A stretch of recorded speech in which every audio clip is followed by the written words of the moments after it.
ദേശാഭിമാനി മുഖപ്രസംഗം 2025 മാർച്ച് 13. ആശമാരെ കരകയറ്റാൻ കേന്ദ്രം കള്ളക്കളി നിർത്തണം.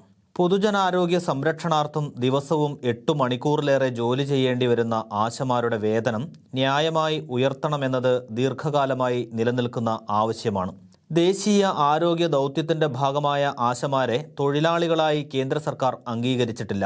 അക്രഡിറ്റഡ് സോഷ്യൽ ഹെൽത്ത് ആക്ടിവിസ്റ്റ് എന്ന പേരിൽ സന്നദ്ധ പ്രവർത്തകരായി വിശേഷിപ്പിച്ചാണ് 2005 ഈ സംവിധാനത്തിന് തുടക്കമിട്ടത്. 1ഉം 2ഉം UPA സർക്കാരുകളും 2014 മുതലുള്ള BJP ഭരണവും ഇവരെ പൂർണ്ണമായും അവഗണിച്ചു. ആശമാർക്ക് പ്രതിമാസം കേന്ദ്രം നൽകുന്ന നിശ്ചിത പ്രതിഫലം 2000 രൂപ മാത്രമാണെന്ന് ആരോഗ്യ മന്ത്രാലയം കഴിഞ്ഞ ദിവസം പാർലമെന്റിൽ സമ്മതിച്ചു. സ്വന്തം ഫണ്ടിൽ നിന്ന് പ്രതിമാസം 7000 രൂപ വീതം ആശമാർക്ക് ഓണറേറിയം നൽകുന്ന കേരളത്തിലെ LDF സർക്കാരിനെ കളവ് പറയുന്നവരായി ചിത്രീകരിക്കാനും കേന്ദ്രം ശ്രമിച്ചു. സംസ്ഥാന സർക്കാർ സ്വന്തം ഫണ്ടിൽ നിന്ന് 6000 രൂപയാണ് നൽകുന്നതെന്ന് കേന്ദ്രം കണക്കുവച്ചു. NHM വിഹിതം പൂർണ്ണമായി കേരളത്തിന് നൽകിയെന്നും 1 പൈസ കുടിശ്ശികയില്ലെന്നും വിശദീകരിച്ച് പാർലമെന്റിനെ തെറ്റിദ്ധരിപ്പിക്കാനും കേന്ദ്ര ആരോഗ്യമന്ത്രിയും BJP അധ്യക്ഷനുമായ JP നഡ്ഡ മുതിർന്നു. 2023-24 വർഷത്തെ ആശമാരുടെ ഇൻസെന്റീവായ 100 കോടി അടക്കം 636.88 കോടി രൂപ കേന്ദ്രം നൽകാനുള്ളപ്പോഴാണ് ഈ അവകാശവാദം JP നഡ്ഡ ഉയർത്തിയത്. ധനവിനിയോഗ സർട്ടിഫിക്കറ്റ് നേരത്തെ അയച്ചു കൊടുത്തിട്ടും ബ്രാൻഡിംഗിന്റെ പേരിലാണ് കേന്ദ്ര വിഹിതം തടഞ്ഞുവച്ചിരിക്കുന്നത്.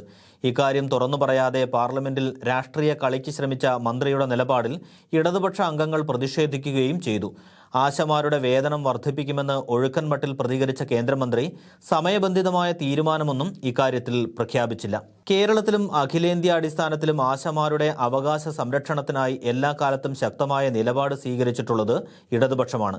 ആശാ പദ്ധതി നിർത്തിവെക്കാൻ 2012 കേന്ദ്രം ശ്രമിച്ചത് തടയാനായത് CITU വിവിധ സംസ്ഥാനങ്ങളിൽ നടത്തിയ നിരന്തര പ്രക്ഷോഭത്തിന്റെ ഫലമായാണ്. സ്കീം വർക്കർമാരുടെ ഉജ്ജ്വല രാപ്പകൽ സമരം 2012 CITU നേതൃത്വത്തിൽ സംഘടിപ്പിച്ചതിനെ തുടർന്നാണ് 2013 ഇന്ത്യൻ ലേബർ കോൺഫറൻസിൽ ഇവരുടെ പ്രശ്നങ്ങൾ അജണ്ടയിൽ ഉൾപ്പെടുത്തിയത്. ആശ അടക്കമുള്ള പദ്ധതി തൊഴിലാളികൾക്ക് മിനിമം കൂലി, പെൻഷൻ, EPF, ESI ആനുകൂല്യങ്ങൾ തുടങ്ങിയവ നൽകണമെന്ന ശുപാർശ അന്നത്തെ ലേബർ കോൺഫറൻസ് മുന്നോട്ട് വച്ചു. കേന്ദ്ര സർക്കാർ ഇതൊന്നും നടപ്പാക്കിയില്ലെന്നു മാത്രമല്ല 2015 ശേഷം ഇന്ത്യൻ ലേബർ കോൺഫറൻസ് വിളിച്ചു ചേർക്കാൻ തയ്യാറാകുന്നുമില്ല. BJP ഭരണത്തിലുള്ള സംസ്ഥാനങ്ങളിൽ ആശമാർക്ക് തുച്ഛമായ പ്രതിഫലമാണ്. ഇത്രയും പിന്തിരിപ്പൻ നിലപാട് സ്വീകരിക്കുന്ന BJPയുടെ പ്രതിനിധികളെയാണ് തിരുവനന്തപുരത്ത് ആശമാരുടെ പേരിൽ നടക്കുന്ന സമരത്തിലേക്ക് സ്വീകരിച്ച് ആനയിക്കുന്നത്. സംസ്ഥാന സർക്കാരിനെതിരെ നടക്കുന്ന സമരത്തിന്റെ പൊള്ളത്തരം ഓരോ ദിവസം കഴിയും തോറും കൂടുതൽ വെളിച്ചത്തു വരുന്നു. അടിക്കടി ആവശ്യങ്ങൾ മാറ്റുന്ന സമര നേതൃത്വം ഈ വിഷയത്തിൽ കേന്ദ്ര സർക്കാരിന്റെ ഉത്തരവാദിത്തം മറച്ചുപിടിക്കാനാണ് ശ്രമിച്ചത്. പാർലമെന്റിലെ സംഭവ വികാസങ്ങൾ ഇവരുടെ ശ്രമം പൊളിച്ചടുക്കി. തിരുവനന്തപുരം സമരവേദിയിൽ കോൺഗ്രസ്, മുസ്ലിം ലീഗ് നേതാക്കൾ പിന്തുണയുമായി എത്തിയെങ്കിലും പാർലമെന്റിൽ കേന്ദ്ര നിലപാടിലെ വഞ്ചന തുറന്നുകാട്ടപ്പെട്ടു. കഠിനമായി പണിയെടുക്കുന്ന ആശമാർക്ക് നീതി ഉറപ്പാക്കുകയാണ് വേണ്ടത്. ഈ ദിശയിൽ ആദ്യം വേണ്ടത് ആശമാരെ സ്ഥിരം തൊഴിലാളികളായി അംഗീകരിക്കുക എന്നതാണ്.